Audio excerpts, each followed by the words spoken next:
Em relação à distribuição amostral, essa distribuição se refere aos desvios, né, dos valores, que são os valores estimadores, né, dos dados, em relação à sua distribuição amostral. Se retirarmos diversas amostras de mesmo tamanho de uma população, para cada amostra teremos um valor para o estimador. Esses valores têm uma média, uma variância, uma mediana, um desvio padrão e uma distribuição. Então, o desvio padrão desses valores chama-se erro padrão. Erro padrão da estimativa. E a sua distribuição chama-se distribuição amostral. Porque não é a distribuição em toda a população, é a distribuição amostral. As estimativas que foram feitas em relação à população, né, nós chamaremos de erro padrão sobre o qual já falamos na apresentação anterior também. Ainda falando sobre os termos, né, a terminologia da teoria da amostragem, vamos apresentar o conceito de erros estatísticos, no caso, erros sistemáticos e erros randômicos. O erro sistemático é o viés, né? É o viés. Viés é uma tendenciosidade. É um erro que foi introduzido, no caso aqui estamos falando de amostragem, na amostragem, e que acaba resultando em uma amostra não típica da população. Esse erro sistemático ou viés pode ser um viés de informação, né? Então, informações que serão tendenciosas porque elas estão erradas do ponto de vista, né, da representatividade da amostra em relação à população, e pode ser um viés de seleção. Um viés de seleção cometido através de uma amostragem inadequada. E o erro randômico é o erro casual. É um erro de amostragem que acontece aleatoriamente em qualquer pesquisa em que se utilizem amostras. É um erro que existe, né, em toda a amostragem. Então, há diferenças entre o erro sistemático e o erro randômico, o erro aleatório ou o erro casual.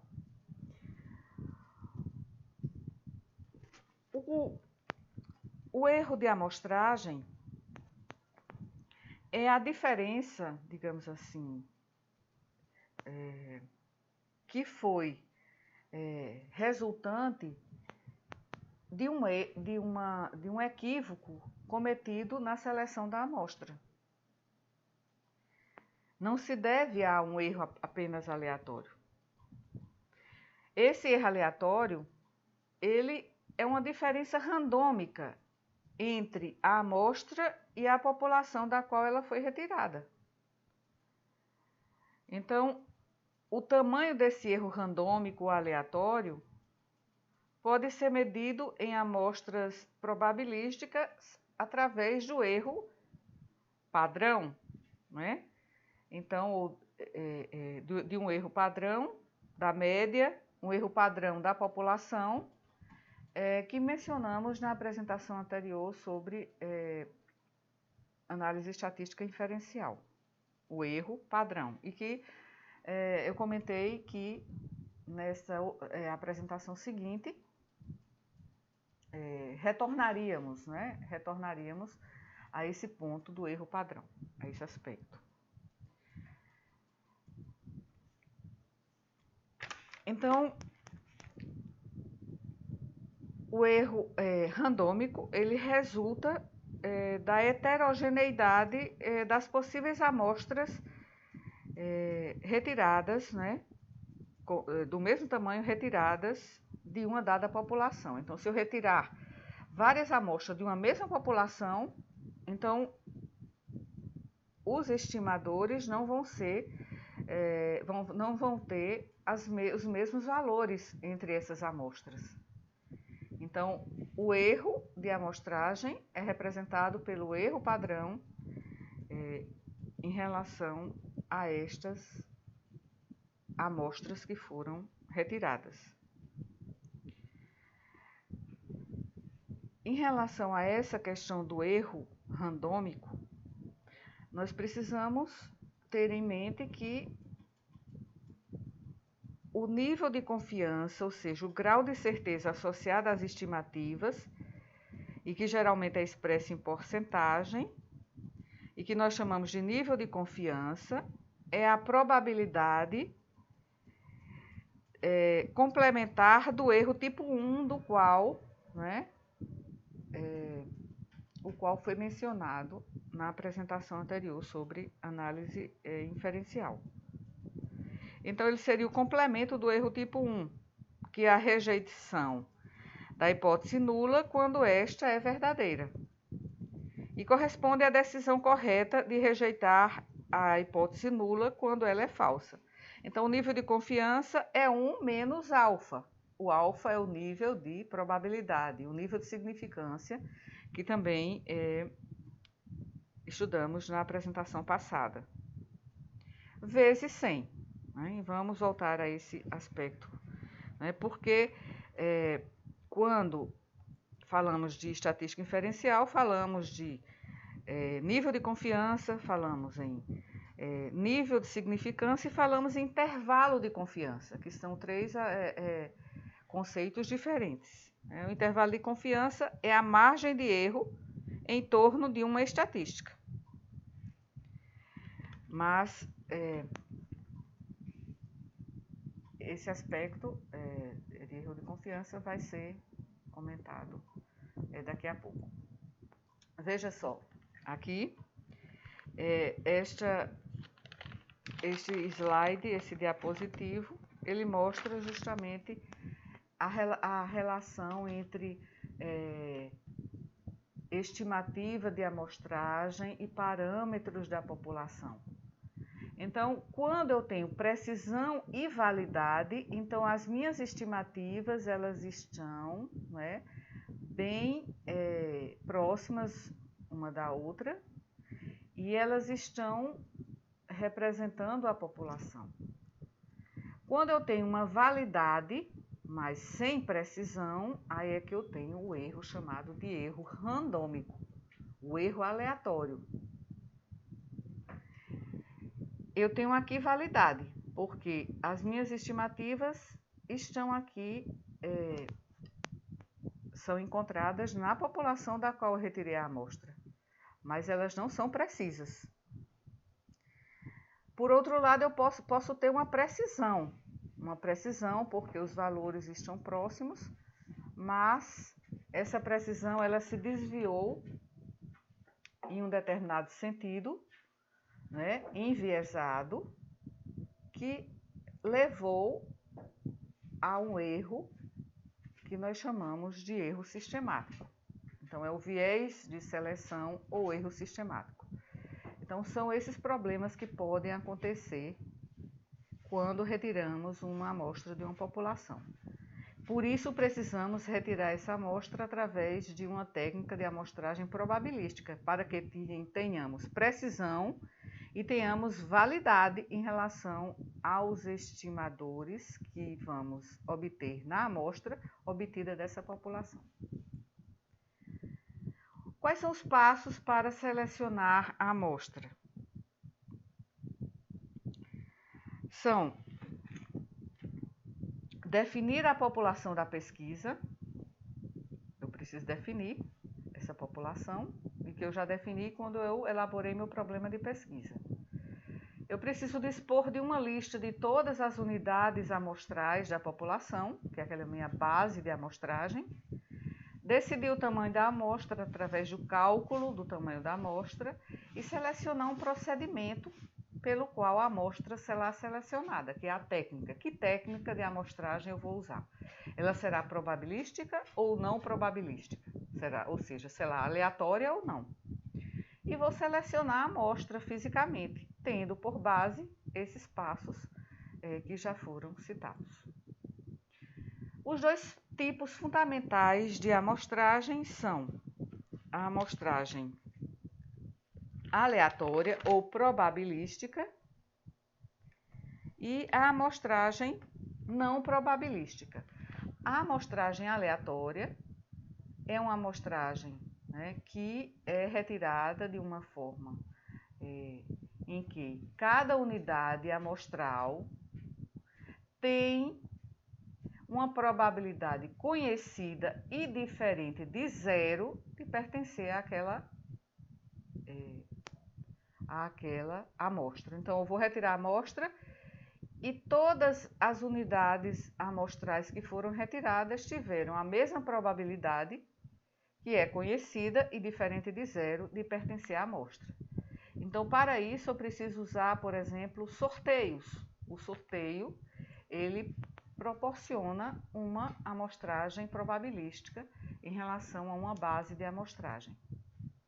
Na amostragem não probabilística, não se conhece a probabilidade de que tem cada unidade amostral de pertencer à amostra. Algumas unidades podem ter até uma probabilidade zero de pertencer à amostra. Então, essa amostra ela não será representativa da população, né, com precisão e com validade. Porque nem todas as unidades observacionais, elas que estavam na população, tiveram a mesma chance de serem selecionadas para a amostra. A seleção desses participantes que irão fazer parte da amostra é muito importante, porque a minha inferência vai depender disso, né? A amostragem probabilística reúne todas as técnicas que usam mecanismos aleatórios na seleção dos elementos da amostra, atribuindo a cada um deles a probabilidade conhecida a priori de pertencer à amostra. Portanto, para tirar conclusões precisas e válidas sobre a população que eu estou estudando, eu preciso retirar uma amostra, né, aleatória, porque para que seja possível o conhecimento e controle dos erros amostrais. Então, a maneira estatisticamente correta de se escolher os indivíduos da população é através da amostragem probabilística. Embora ambas as técnicas, né, tanto o tipo probabilístico quanto o tipo não probabilístico, têm suas vantagens e desvantagens. Mas a amostra probabilística é a que tem a maior validade e a maior precisão em relação à inferência estatística. E é possível fazer inferência estatística a partir dessa amostragem probabilística. A amostragem não probabilística contém técnicas em que há uma escolha deliberada dos elementos da população, o que não permite generalizar os resultados das pesquisas para a população, pois amostras não garantem, aquela amostra não garante a representatividade dessa população. O pesquisador desconhece a probabilidade de determinado indivíduo ser selecionado, há uma incerteza quanto à seleção igualitária. Então, a única maneira segura de obter uma amostra representativa mesmo da população e que produza resultados precisos e que sejam confiáveis e também que haja um controle dos erros amostrais, quando falamos anteriormente que eu posso ter um controle estatístico a posteriori, né, a posteriori da seleção da amostra, né, é justamente isso. Eu posso determinar, eu tenho um controle do erro amostral. Então, o procedimento de recrutamento de amostra aleatório é a seleção dos pacientes da amostra dessa forma, da forma em que podemos determinar qual é o erro amostral. No entanto, as dificuldades práticas de campo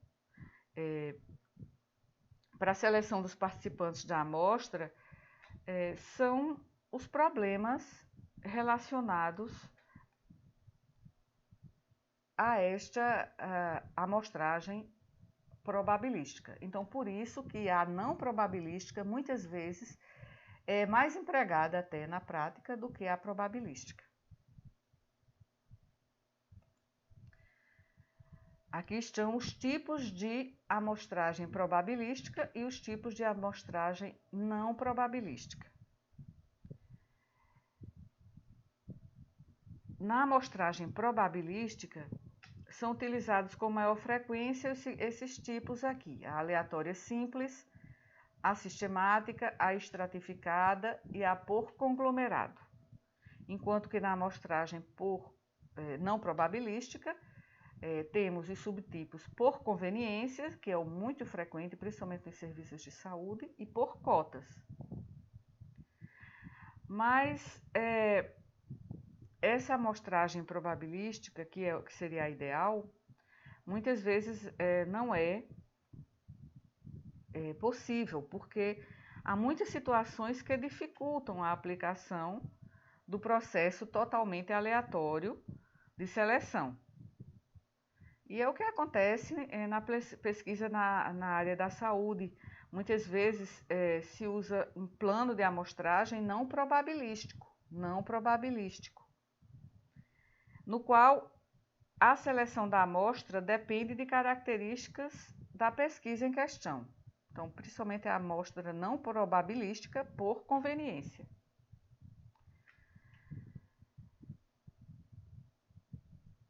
Agora, nessa amostragem não probabilística, né, que é essa que os indivíduos da população que vão compor a amostra dependem, ao menos em parte, do julgamento do pesquisador, nesse tipo de amostragem não é conhecida a chance que cada indivíduo, cada sujeito tem de pertencer à amostra. Faz-se este tipo de amostragem quando é conveniente ou necessário tomar uma amostra de indivíduos de forma em que se apresente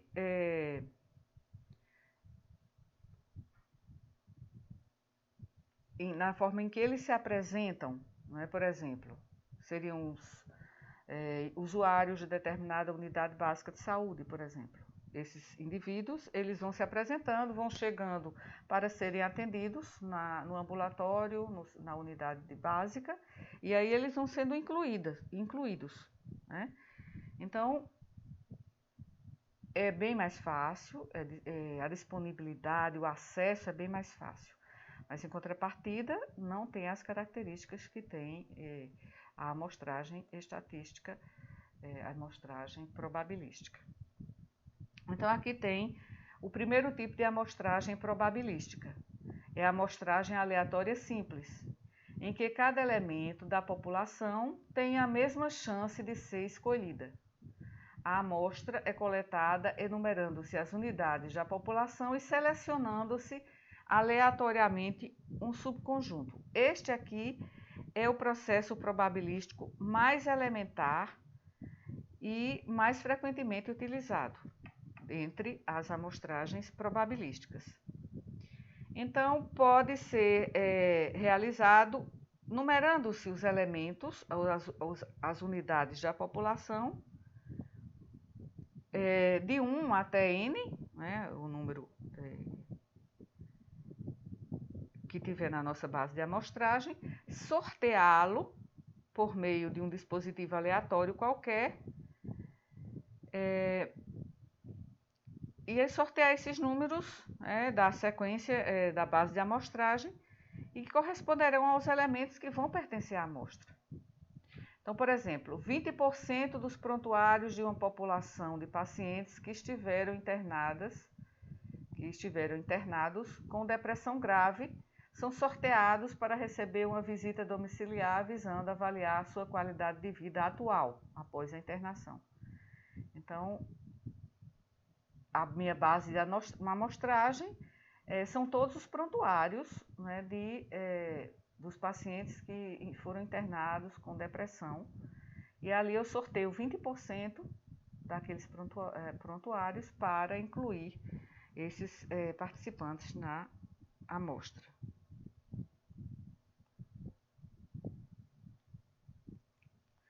Aqui é uma representação gráfica mostrando aqui a população, uma população identificada, né? E nós temos uma lista com esses participantes, esses possíveis participantes, né? Esses sujeitos numerados ou prontuários, né? Ou o que seja incluído como unidade observacional. E aí eu vou selecionar randomicamente esse número, sorteando, e aí eu vou sortear a amostra e o resultado dessa amostra será este, em que cada membro da população teve uma chance igual, diferente de zero e conhecida, de ser selecionada para a amostra. As vantagens e desvantagens dessa amostra aleatória simples. As vantagens são a facilidade de cálculo estatístico, porque se eu vou fazer uma análise estatística inferencial, então eu vou poder fazer essa análise se eu faço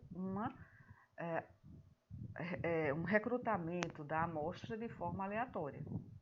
E tem uma probabilidade elevada de compatibilidade dos dados da amostra e da população, ou seja, uma precisão e uma validade dos dados que eu obtiver na amostra em relação à população. As desvantagens são que requer uma listagem da população, eu tenho que ter disponível essa listagem, que é a base para a amostragem.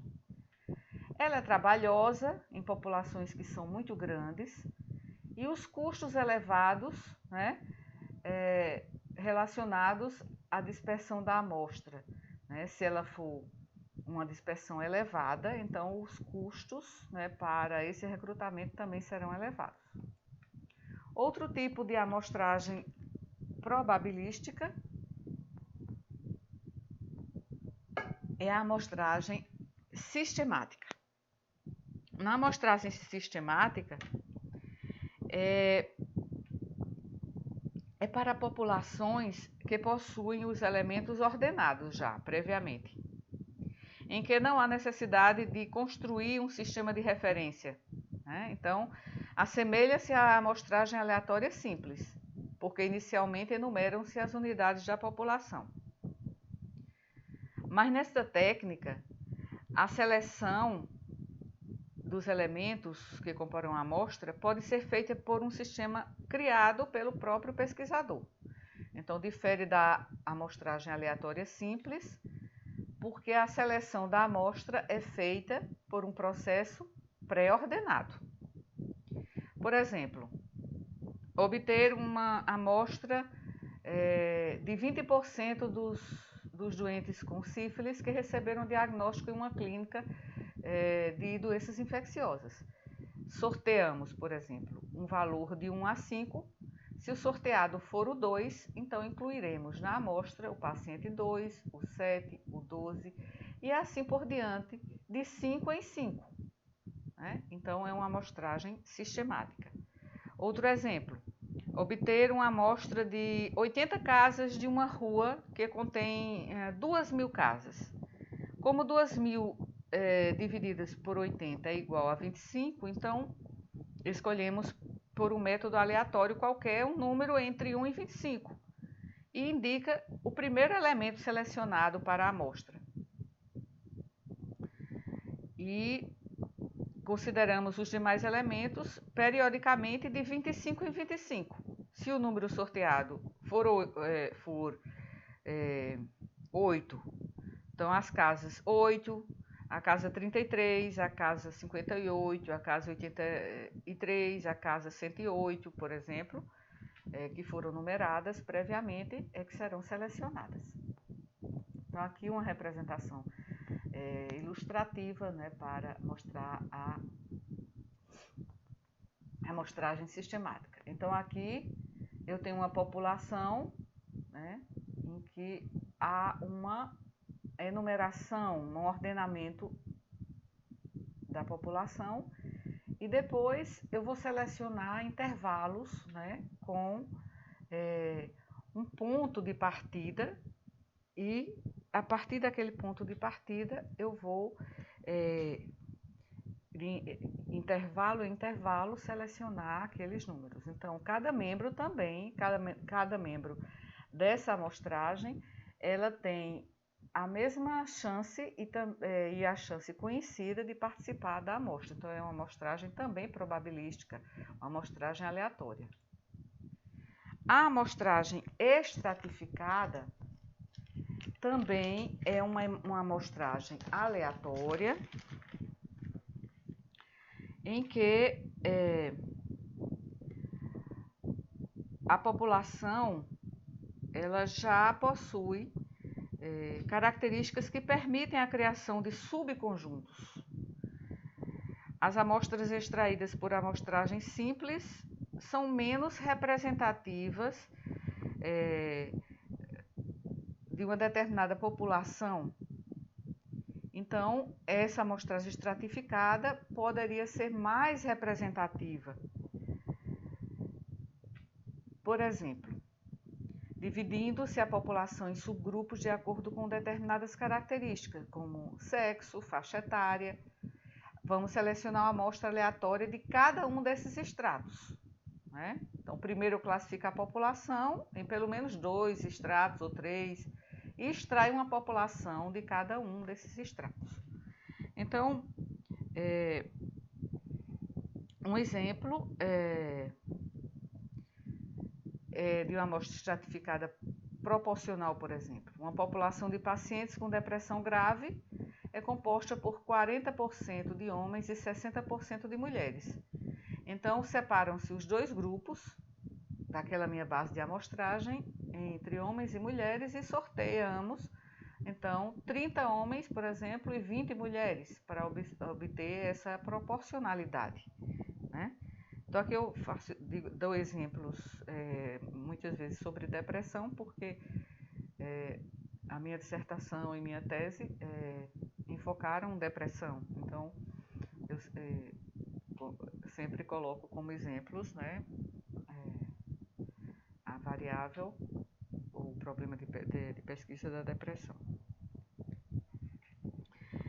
Como a população ela se subdivide em conjuntos, convém que o sorteio desses elementos da amostra sejam proporcionais, né, ao número de elementos desses subconjuntos.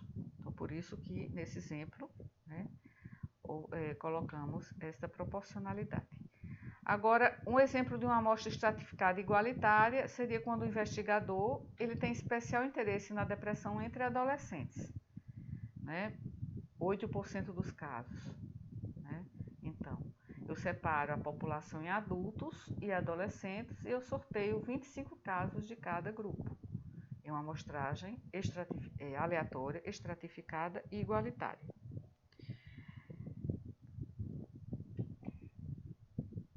Aqui está a representação para ilustrar a população. Então, eu separo em 2 subgrupos, ou seja, 2 estratos, e depois faço uma amostragem aleatória, simples, de cada extrato. Então, vou ter aqui, cada membro de cada extrato da população tem uma igual chance, diferente de zero, de pertencer à amostra. Então, é uma amostragem estratificada, proporcional. Então, este é um exemplo, né, de uma população de 200 alunos. Então, nessa população tem 120 meninos e 80 meninas.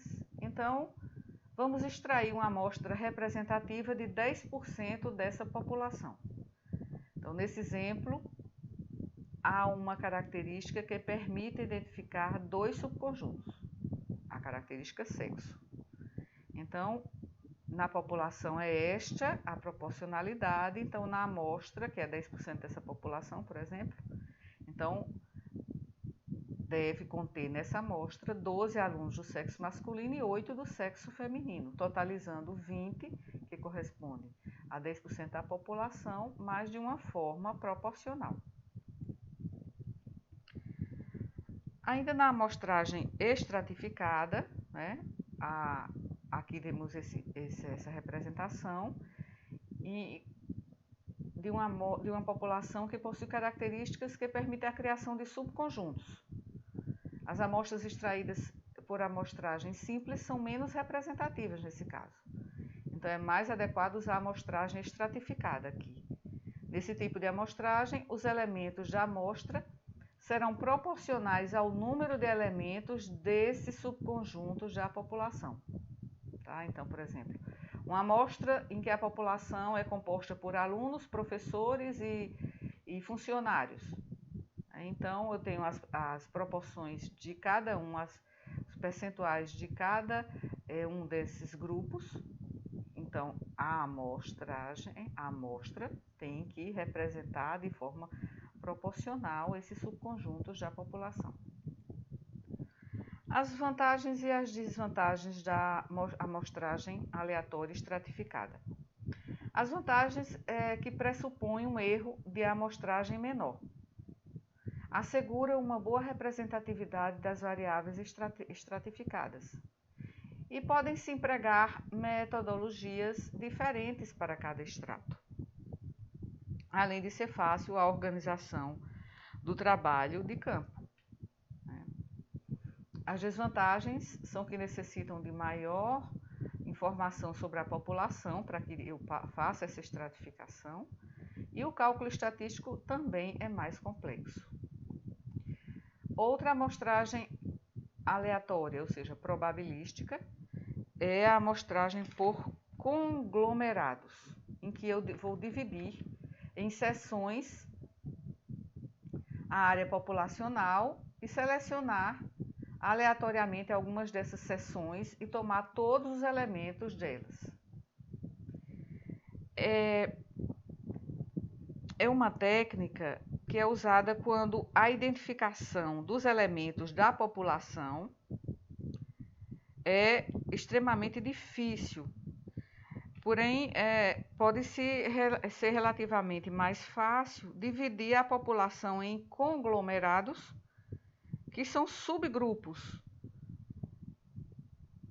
que são heterogêneos, representativos da população total. Exemplos de conglomerados. Por exemplo, em um estudo de sinais de depressão em uma população de alunos do ensino médio, foram sorteadas as salas de aula das escolas de um município e aplicado um questionário a todos os alunos das turmas sorteadas. Então, eu posso sortear também famílias, quarteirões, edifícios, organizações empresariais, hospitais, unidades básicas de saúde. Então, nesse caso, estudar a população, por exemplo, de uma cidade, dispondo apenas de um mapa dos quarteirões. Não temos a relação dos moradores da cidade toda. Então, resta-nos o uso dos subgrupos heterogêneos, que são esses conglomerados. Para o estudo estatístico sobre a cidade, então eu tenho primeiro que numerar os quarteirões, de 1 até N. Escrever os números de 1 a N, em relação a essas unidades. E podendo colocar em pedaços de papel, por exemplo, coloco em uma caixa, em uma urna, em um saco, e aí eu retiro um pedaço de papel da urna e vou realizar o estudo sobre todos os elementos do conglomerado que for sorteado. Então, essa é a amostragem por conglomerados, que é muito usada em saúde pública, na área de saúde pública. Aqui também para ilustrar esse tipo de seleção, né, que é uma seleção randômica, vamos dizer aqui, uma seleção aleatória, né? Então, eu tenho os conglomerados, clusters. Então, cada conglomerado, aqui são 1, 2, 3, 4, 5, A, B, C, D, E, são 5 conglomerados, ou 5 clusters. Na população, então, cada um desses conglomerados tem uma chance igual de ser selecionado para a amostra. E cada membro do conglomerado também tem uma chance igual de ser selecionado para a amostra, porque os membros daquele conglomerado vão ser sorteados. É uma seleção randômica, aleatória, dos conglomerados. Então, nessa amostragem também, cada conglomerado na população tem uma igual chance de participar da amostra, e cada conglomerado, os membros de cada conglomerado têm também igual chance de ser selecionado a partir daquele conglomerado. Então, veja esse exemplo aqui, que é muito aplicado para fazer seleção, né, de casas em uma cidade ou em um bairro, né? Você divide por seções, né, que são os conglomerados, e aí se sorteiam as casas daqueles conglomerados. As vantagens e desvantagens da amostragem aleatória por conglomerados. As vantagens é que não existe listagem de toda a população. Não existe. Então, vai facilitar esse aspecto, né? Quando eu não tenho uma listagem de toda a população. Concentra os trabalhos de campo em um número limitado de elementos da população, e não em toda a população. As desvantagens são de que haverá maior erro de amostragem e o cálculo estatístico também é mais complexo. A amostragem por conveniência. Aqui já passamos para a amostragem não probabilística. A amostragem por conveniência, que é a mais frequente da amostragem não probabilística. E é a amostragem que está acessível ao pesquisador. Está acessível. Então, de uma população, aqueles que são mais acessíveis serão a amostra. E que é uma amostra, que é um tipo de amostragem que é muito empregada em pesquisa. Pelo menos é na área da saúde. É uma amostra composta de indivíduos que atendem os critérios de entrada e que são de fácil acesso ao investigador. Nesse caso, para minimizar um viés de seleção, o ideal é que recrutemos uma amostra consecutiva, ou seja, aqueles pacientes que vão chegando para serem atendidos, né, naquela ordem de atendimento, em um determinado serviço de saúde, deve ser incluída, todos os que forem sendo incluídos consecutivamente. Então, há um risco de menor viés de seleção. Por exemplo, em um estudo sobre tuberculose, eu vou recrutar os primeiros 200 pacientes que receberam esse diagnóstico em determinado período no Hospital Clementino Fraga, aqui de João Pessoa, por exemplo. Então, é uma amostragem por conveniência. Essas amostras são aqueles elementos que são mais, digamos assim, são mais frequentes, né? Em qualquer tipo de pesquisa, não só na área da saúde. É muito mais fácil. Por exemplo, se você vai fazer uma pesquisa de intenção de voto, por exemplo, então vamos formar uma amostra daqueles indivíduos que vão aparecendo na rua. Eu estou numa rua e os indivíduos que vão aparecendo, ou no shopping, ou na feira, e os indivíduos que vão aparecendo, eu vou entrevistando. Essa também é chamada de pesquisa acidental, né? Acidental. Ou intencional também. Então, mas no caso de entrevistar pessoas na rua, é propriamente uma amostragem que é por conveniência e acidental.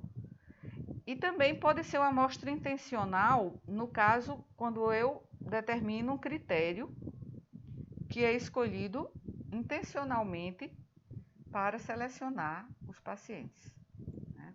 Então, essa é a amostragem por conveniência.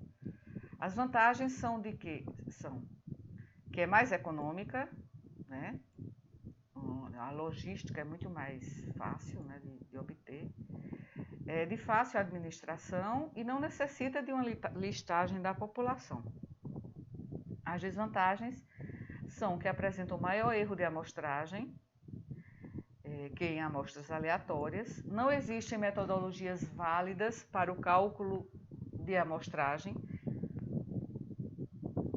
Nós podemos até fazer o cálculo do tamanho da amostra, mas as técnicas não foram idealizadas ou formuladas para esse tipo de amostragem, e sim para as amostragens aleatórias. E a limitação de representatividade, né? Se o erro de amostragem é maior, a representatividade é maior também. É menor, desculpa, a representatividade é menor. E maior dificuldade de controlar o trabalho de campo, né? O trabalho de campo é mais difícil de controlar porque muitas vezes nós vamos recrutando os pacientes, né? E não há aquela possibilidade de fazer a seleção consecutiva de pacientes que estão sendo atendidos em determinado serviço. Então, controlar esse trabalho de campo pode ser mais difícil. Outra definição que já falamos antes são amostras pareadas e não pareadas. Falamos isso na aula de análise estatística inferencial, na parte 2. As amostras pareadas são aqueles em que são o mesmo indivíduo. O mesmo indivíduo, são duas amostras, mas são os mesmos indivíduos que estão nas duas amostras, ou nos dois grupos. Como eu falei na aula, foi até no nosso encontro presencial, esses dois grupos são o que se chama aqui em amostragem de amostras. Se eu vou fazer uma avaliação de um indivíduo e faço a mensuração das variáveis antes de uma determinada intervenção. E os mesmos indivíduos são avaliados após uma intervenção. Então, são amostras pareadas. E não pareadas são indivíduos independentes, são grupos separados. Eu comparo um grupo paralelamente ao outro grupo e não são os mesmos indivíduos. Terminamos técnicas de amostragem. Quais são as técnicas de amostragem? As principais técnicas de amostragem. Agora é o outro aspecto que vamos considerar, que é o cálculo do tamanho da amostra. O tamanho da amostra deve ser sempre determinado antes de se iniciar a pesquisa. Eu não posso começar a pesquisa e vou vendo quantos indivíduos eu vou conseguir recrutar. Então, está errado. Precisamos fazer um cálculo do tamanho da amostra antes de começar esta